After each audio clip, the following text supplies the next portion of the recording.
हाँ तो प्यारे बच्चों नमस्कार, कैसे हैं आप लोग। आई होप आप लोग बेहतरीन होंगे। प्यारे बच्चों आज के इस वीडियो में हम लोग देखेंगे यशस्विनी चैप्टर का और क्वेश्चन आंसर। आप लोग का बहुत ज़्यादा डिमांड आ रहा था कि सर जी हमको चैप्टर नंबर 20 का क्वेश्चन आंसर करवाइए। मैंने 19 तक आप लोग को करा रखा है। चैप्टर नंबर 1 से लेकर मैंने आपको चैप्टर नंबर 19 तक के सारे क्वेश्चन का उत्तर भी दे दिया और PDF जो था वो PDF भी दे दिया। अगर आप लोग PDF डाउनलोड करना चाहते तो नीचे डिस्क्रिप्शन बॉक्स में हमारा ऐप का लिंक है, ऐप जाकर डाउनलोड कीजिए, वहाँ से आप लोग PDF ले सकते हैं। ठीक है, आज हम लोग इस चैप्टर का और क्वेश्चन आंसर कंप्लीट करेंगे। तो एक बार सारे बच्चे वीडियो को लाइक करके अपने सारे दोस्तों में इस वीडियो को शेयर कर लेंगे। ठीक है, यहाँ से देखिए आप लोग का क्वेश्चन आंसर जो है वो स्टार्ट होता है।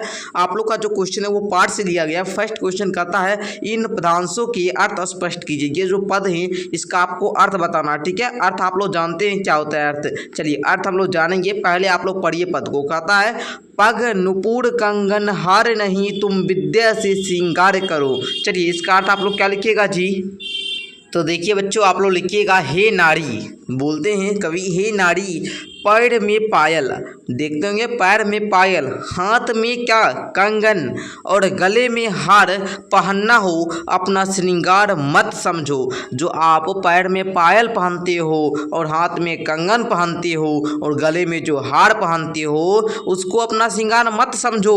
आज तुम विद्या से अपने को श्रृंगार करने का समय है। आज जिनके पास विद्या है, जिसके पास ज्ञान है, वही उसका श्रृंगार है। ठीक है, अगर आपके पैर में पायल है, अगर आपके पैर में हाथ में जो है कंगन है और जो आपके गले में जो हार होता है, ठीक है ना, वो सब आपका श्रृंगार नहीं है। उसको मत आप श्रृंगार समझिए। अगर श्रृंगार समझना ही है तो आप अपने अंदर के क्या ज्ञान को देखिए, आप अपने कैसा आप व्यवहार करते हैं उसको अपना श्रृंगार समझिए। आपका संस्कार कैसा है इसी को अपना श्रृंगार समझना है। ओके, चलिए दूसरा क्वेश्चन देख कह रहा है वह दान दया की वस्तु नहीं, वह दान दया की वस्तु नहीं, वह जीव नहीं, वह नारी है। अर्थ मतलब क्या होगा, इसका अर्थ क्या होगा। हे पुरुषों, पुरुष से कह रहे हैं नारी का मान दया, दान दया का जीव मत मानो। पुरुष से कह रहे हैं ये नारी को तुम मात्र दान दया का जीव मत मानो। लोग सोचता है कि अरे भाई बेटी को हमको दे दिया तो बेटी हमको दान दे दिया, बेटी हमको दया, वो सब मत समझिए आप। ठीक है, वह पुरुषों के साथ चलने वाली नारी है, वह पुरुष के साथ चलने वाली नारी है। आज देखिए, आज ही आप ही लोग बताइए नारी क्या नहीं करती है। जो लड़की होती है, लड़की क्या नहीं करती है। लड़की जिला में कलेक्टर नहीं बनती है, लड़की पुलिस नहीं बनती है, लड़की यहाँ पर देखिए अभी जो हम लोग का भारत के वर्तमान राष्ट्रपति हैं वो भी एक महिला ही है। तो लड़की सब कुछ कर सकती है। ठीक है, पुरुषों के साथ चलने वाली आज क्या है, नारी है। इसलिए पुरुष से कह रहे हैं कवि कि नारी को दान मात्र और दया वाला आपको चीज मत समझना है। ठीक है, चलिए तीसरा है उसे ट्रेसा बन जीने दो। क्या कह रहा है बच्चों, उसे ट्रेसा बन जीने दो, उसे इंदिरा बन जीने दो। हे पुरुषों, इस नारी में कोई महान समाज है ना सेविका मदर ट्रेसा अथवा कोई इंदिरा भी बन सकते था। इन्हें भी मदर ट्रेसा और इंदिरा बनने दो। आजकल हम देखते हैं आजकल लड़की लोग को क्या करते हैं, प्राइवेट स्कूल में क्या करेंगे 2-3 क्लास तक पढ़ाएंगे, उसको हटा दिए सरकारी में दे दिए। लेकिन नहीं, बेटा को है ना, मतलब अभी भी लड़का लड़की में भेदभाव करते हैं, बेटा बेटी में भेदभाव करते हैं। ऐसा नहीं करना है। नारी भी बन सकती है, नारी भी इंदिरा बन सकती है, नारी भी मदर टेरेसा बन सकती है, एक वही लड़की बन सकती है। ठीक है, आपकी जो बेटी है ना, आप जो लड़की है ना, आप भी बन सकते हैं, है ना। सिर्फ आप लोग को क्या करना है, पढ़ना है, आगे मेहनत करना है। आप लोग जो हैं, जो भी पुरुष हैं, ठीक है ना, उनको क्या करना है, नारी को समाज में महत्व देना है। ठीक है, आपकी जो अभी समाज की जो नारी है, जो समाज की लड़की है, ये भी मदर टेरेसा बन सकती है। ये भी क्या बन सकती है, मदर टेरेसा बन सकती है। क्या बन सकती है, इंदिरा बन सकती है। तो प्यारे बच्चों इस प्रकार आप लोग का पार्ट से जितना भी क्वेश्चन था कंप्लीट हो चुका है। अब पार्ट से आगे का क्वेश्चन है, कहता है समाज में लिंग भेदभाव को मिटाना क्यों जरूरी है। इसको मिटाने के लिए आप क्या करेंगे। अभी भी देखते होंगे समाज में बहुत ज़्यादा लिंग भेदभाव होता है। लड़की को है ना, पहले तो लड़की को घर से बाहर निकलने भी नहीं दिया जाता था, पहले तो लड़की पर बहुत ज़्यादा अत्याचार होता था। लेकिन अब थोड़ा थोड़ा बहुत ज़्यादा सुधार आ चुका है। अब लड़की भी पढ़ती है, लड़की भी सब कुछ करती है। अभी आप लोग को अभी तुरंत हम बताएं कि अभी राष्ट्रपति वर्तमान में जो है वो भी क्या है, भारत की वो भी क्या है, एक महिला ही है। ठीक है, तो अभी भी लेकिन थोड़ा बहुत क्या लिंग भेदभाव होता है, उसको समझिए, इसको मिटाना क्यों जरूरी है। तो लिखेंगे समाज में अभी भी लिंग भेदभाव क्या है, व्याप्त है, जिसे मिटाना जरूरी है, क्योंकि बेटा बेटी दोनों एक समान है। ठीक है, बेटियां भी अच्छी विद्या पाकर, है ना, विद्या पाकर क्या करती है, राष्ट्र के उत्थान में अपना योगदान दे रही है। इसके लिए बाद भी क्या स्त्री पुरुष में विभेद किया जा रहा है। मानिए लड़की भी अभी है ना देश के लिए कुछ कर रही है, अपना उस देश को आगे बढ़ाने में अपना योगदान दे रही है, फिर भी लड़का लड़की में लोग भेदभाव कर रहे हैं। काहेला जो स्त्री के साथ अन्याय हो रहा है, इसको मिटाने के लिए हम सबसे पहले भ्रूण हत्या, आप लोग देखते होंगे अगर किसी को बेटी होने वाला अगर वो जान जाते हैं कि नहीं इसको बेटी होगा,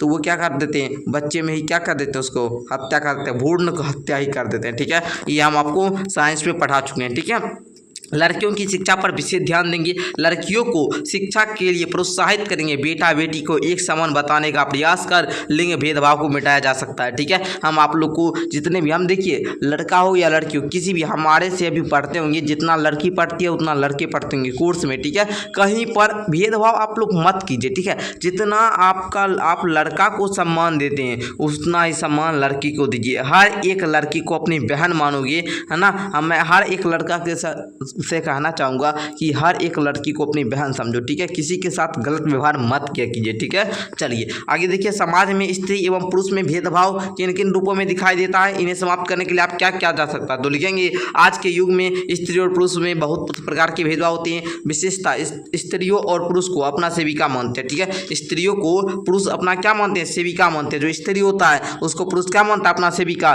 देखते होंगे आप लोग पुरुष, अगर आप ही के पिताजी होंगे तो मम्मी को कहते होंगे जाइए एक गिलास पानी लेगा, मतलब जितने भी पुरुष होते हैं ना, होती है कि ये स्त्री है उसको अपना सेविका मान लेती है। नहीं भाई, दोनों बराबर हैं। स्त्रियों को घर के कामों में सीमित रखा जाता है, घर एक काम तुम करोगी, तुम बाहर जाकर नहीं करोगी, ये सब क्या है, स्त्री का काम सीमित रखा जाता है। स्त्रियों को शिक्षित करना अभिशाप मानते हैं, है ना, स्त्री को शिक्षित नहीं होने देते हैं। देखते होंगे बहुत सारे, है ना, अगर किसी घर में लड़की है तो हम देखे थे कि लड़का को CBSE वाला स्कूल में पढ़ा रहे थे और लड़का को BSE भी। ऐसा नहीं है कि BSE भी खराब है, बिहार बोर्ड खराब है, लेकिन हाँ पढ़ाना है तो दोनों को समान पढ़ाइए, लड़का को भी पढ़ाइए लड़की को भी पढ़ाइए। ठीक है, दोनों को, लड़की को क्या ट्यूशन नहीं भेज रहे थे, लड़का को ट्यूशन भेज रहे थे, भाई ऐसा नहीं कीजिए। ठीक है, चलिए उनके रहन सहन में, पढ़ाई लिखाई, खान पान भी पुरुषों की अपेक्षा कमजोर दिखाई पड़ते हैं। ठीक है, तो ये सब आप लोग जान रहे हैं। लड़का है तो भाई अच्छा चीज़ खिलाएंगे, लड़की है तो भाई जो मन है वो खाए। ठीक है, चलिए समाज में नारी के योगदान की चर्चा करनी चाहिए। ठीक है, समाज में नारी का कितना योगदान है इसके बारे में चर्चा करेंगे। नारी सह पुरुष शिक्षा का क्या करेंगे, इसका उपाय बता रहे हैं। ठीक है, शिक्षा का समान शिक्षा प्रणाली बनाएंगे, नारी को शिक्षा के प्रति जागरूक करेंगे। ठीक है, नारी को आगे बढ़ने के लिए, देने के लिए सहयोग करना चाहिए। ठीक है, चलिए इस प्रकार आप लोग समझ चुके हैं यहाँ तक। अब देखिए तीसरा क्वेश्चन कह रहा है, समाज में भ्रूण हत्याएं हो रही है, लगातार महिलाओं की संख्या में कमी हो रही है, लोग लड़के की कामना करते हैं तथा लड़कियों को क्या कर रहे हैं, दोयम दर्जे के नागरिक के रूप में देखा जाता है। वर्तमान समय में, है ना, कमोबेश नारी की यही स्थिति है। इस परिदृश्य में आपका ध्यान जो है, इसमें आप लोग को क्या रखकर कैसा कविता निर्माण करें, तो लिखेंगे बेटी गर्भ में बेटों को कम मत समझो, बेटी गर्भ में बेटों को कम मत समझो, मात्र नारी नहीं तुम जननी समझो। कौन कहता है जो पुत्र तुम्हारे गर्भ में हो वह कर्मी, शैतान, चोर, डाकू नहीं है। तुम्हारी बेटी क्यों नहीं हो सकती ऐसा, कल्पना इंदिरा, लता मंगेशकर के जैसा। लता मंगेशकर आप लोग जानते होंगे के जैसा। जन्म लेने दो उसे, उसका यह अधिकार है, नहीं तो तुम्हें नारी होने पर धिक्कार है। बाबू, जन्म जो लड़की को देती है वो नारी देती है। ठीक है, तो उनको समझना चाहिए भैया हम भी एक नारी हैं, क्यों भाई हम अपनी बेटी को हत्या करें, वो भी एक नारी है और हम भी एक नारी हैं। अगर हमको भी, अगर जो मेरे माता पिता हैं बच्चे में हत्या कर दे तो हम इतना बड़ा होते नहीं, उसी प्रकार उसको भी जीने का अधिकार है, उसको काहे हम मारेंगे। ये सब बाबू आप लोग ध्यान देंगे। ठीक है, हर एक महिला को ये सोचना चाहिए जो ऐसा काम करते हैं। ऐसे तो अब बेटा बेटी को समान ही मानते हैं। हर अभी देखते होंगे गाँव में भी जितना बेटा को पढ़ाया जाता है उतना बेटी को भी, दोनों को समान भाव से मानते हैं। ठीक है, वो तो बहुत कम ही लोग बचे हुए हैं जो भेदभाव करते हैं थोड़ा बहुत, लेकिन जो अच्छे पढ़े लिखे हुए लोग हैं वो भेदभाव नहीं करते हैं। ठीक है, चलिए व्याकरण देखिए, निम्नलिखित शब्दों के विलोम शब्द लिखना है। तोड़ो जोड़ो, क्या लिखेंगे? तोड़ो का जोड़ो, तोड़ेंगे जोड़ेंगे। संवारना मिटाना, संवारेंगे मिटाएंगे, संवारेंगे तो मिटाएंगे। नफरत प्रेम, नफरत करेंगे तो प्रेम भी करेंगे, नफरत करेंगे तो प्रेम भी करेंगे, उल्टा विलोम शब्द है ना। सम्मान करेंगे तो है ना अपमान, सम्मान का अपमान भी आप लोग लिख सकते हैं, या असम्मान बोलिए, अपमान ज़्यादा सटीक रहेगा। स्वीकार अस्वीकार है ना, स्वीकार भी करेंगे अस्वीकार भी। दया कठोरता, दया दिखाएंगे तो कठोर भी बन जाएंगे, ठीक है। चलिए विलोम शब्द समझिए। अब देखिए कहता दिए गए शब्दों के पुल्लिंग शब्दों के लिए स्त्रीलिंग शब्द लिखना। जैसे अभिनेता, अभिनेता का स्त्रीलिंग क्या? अभिनेत्री। नेता नेताइन, लेखक लेखिका है ना।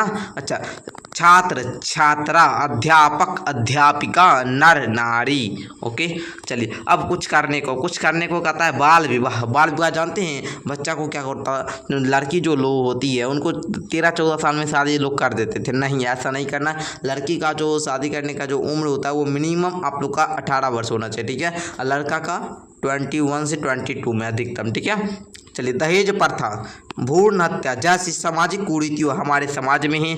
आपके विद्यालय में मीना मंच से संबंधित कुछ अन्य पुस्तकें होगी जिनमें बालिका शिक्षा तथा नारी गणित तक करने से संबंधित कहानियां हैं। आप उनका अध्ययन कीजिए और नुक्कड़ नाटक के द्वारा समाज में व्याप्त कुरीतियों का मिटाने के लिए लोगों को प्रेरित कीजिए, ठीक है। इस प्रकार तो हम दे चुके हैं, लेकिन दूसरा क्वेश्चन देखिए, इस प्रकार हम इसका आंसर दे चुके हैं, ठीक है। आप लोग को नाटक तो स्वयं करना होगा। दूसरा है प्रत्येक वर्ष में 8 मार्च को क्या अंतर्राष्ट्रीय महिला दिवस मनाया जाता है। इस दिन क्या करना होता है, अपने शिक्षक से साथ चर्चा कीजिए, ठीक है। तो लिखेंगे प्रतिवर्ष 8 मार्च को अंतर्राष्ट्रीय महिला दिवस क्या होता है, मनाया जाता है, जिसमें राष्ट्र के श्रेष्ठ महिलाओं को सम्मानित किया जाता है, मेधावी छात्राओं को सम्मानित किया जाता है, जो छात्रा होते हैं, ठीक है। अब कहता है भारतीय नारी विभिन्न क्षेत्र में अपना परचम लहरा रही है। जैसे इंदिरा गांधी जो है वो राजनीतिक क्षेत्र में, कल्पना चावला अंतरिक्ष क्षेत्र में, मदर टेरेसा सामाजिक क्षेत्र में, ठीक है।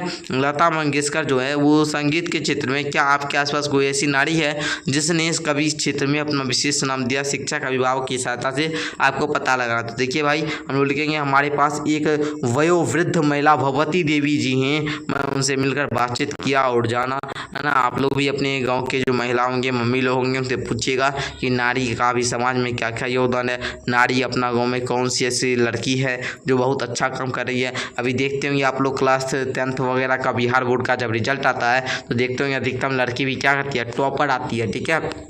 अगर बाबू भेदभाव और उनके माता पिता करते तो क्या लड़की टॉपर आती? नहीं आती। लड़की भी टॉपर आ रही है, इसका मतलब अब वो सब भेदभाव खत्म हो रहा है, ठीक है ना, खत्म हो रहा है। तभी तो लड़की को पढ़ा रहे हैं लोग, लड़की को पढ़ा रहे हैं। और लड़की भी अभी देखते होंगे जितना रिजल्ट आता है, जितना लड़का की संख्या होता है उतना ही लड़की की भी संख्या होती है, ठीक है। आप लोग देखते होंगे यूपी बोर्ड का जब रिजल्ट आया था ना तो उसमें टॉपर लड़की ही आई थी, ठीक है। ध्यान देंगे आप लोग, ठीक है। चलिए यहाँ पर तो इस बार भी लड़का आया, फिर उसके बाद लड़का आया था, लेकिन कुछ मतलब ये नहीं है कि भाई 1-2 नंबर से पीछे हो जाते। लेकिन हाँ, लड़का लड़की को अब लोग समान पढ़ाते हैं, जितना लड़का को पढ़ाते हैं उतना लड़की को भी पढ़ाते हैं, जितना लड़का के साथ भेद। लेकिन हाँ, कुछ है जिनके पास शिक्षा की अभाव है, शिक्षा नहीं है, वो लोग भेदभाव थोड़ा बहुत करते हैं, ठीक है। लेकिन सब नहीं, जिनके पास शिक्षा है वो नहीं करते हैं, ठीक है। अब ये प्रथा खत्म हो चुकी है। क्या आप महिलाओं की शिक्षा के प्रति अधिक व्यस्त रही? अभी देखते होंगे दरोगा का रिजल्ट आया था, तो बिहार दरोगा का, उसमें भी बहुत सारी लड़की दरोगा बनी थी, आपको पता होगा, है ना। हाँ, मैंने जीवन में आधिकारिक महिलाओं की शिक्षित करने का व्रत रख लिया था, है ना। इस प्रकार लिख लेंगे। अपने महिलाओं की क्या दशा है, तो इसको आप लोग खुद ही लिखेंगे। आपके द्वारा कितनी महिलाएं शिक्षित हुई है, गिनती करना तो मुश्किल है, लेकिन हजारों की संख्या में लड़कियां है ना एवं महिलाओं को मैंने शिक्षा देकर उन्हें शिक्षित किया, ठीक है। हमको तो पता ही है प्यारे बच्चों, हम लड़का लड़की दोनों को पढ़ाते हैं और बिल्कुल फ्री सेवा में, है ना। आप लोग आइए, हमसे पढ़ना चाहते हैं तो आप लोग को क्या करना होगा प्यारे बच्चों, कुछ भी नहीं, सिर्फ SPM क्लासेस, है ना। इसको आप लोगों को क्या करना है, ज्वाइन करना। मेरा डेली क्लास आप लोग को शाम में 6 बजे मिलता है ना, 6 बजे। ये नहीं कि भैया हम लड़का को ही पढ़ाएंगे लड़की को नहीं पढ़ाएंगे, ऐसा हम लोगों का बिल्कुल भी विचार नहीं होता। लड़का लड़की दोनों को समान पढ़ाएंगे, जितना अच्छा लड़का को पढ़ाते उतना अच्छे लड़की को भी पढ़ाते, दोनों को साथ ही एक ही चीज़ दोनों को पढ़ाया जाता है, ठीक है। अब जो मेहनत करता है वही बच्चा आगे बढ़ता है, ठीक है बच्चों। तो इस प्रकार आप लोग का ये चैप्टर का क्वेश्चन आंसर कंप्लीट हुआ। तो आप लोग हमको नीचे कमेंट करके बताइएगा क्या हम आप लोग को अच्छे तरीके से समझा पाए, है ना। अगर ये वीडियो अच्छा लगा हो, थोड़ा सा भी अच्छा लगा हो, तो एक बार लाइक कर दीजिएगा, अपने सारे दोस्तों में शेयर कर दीजिएगा और बता दीजिए कि मेरा डेली क्लास शाम के कितना बजे होता है, 6 बजे होता है। तो आप लोग क्या कीजिएगा, आ जाया कीजिएगा। धन्यवाद जी।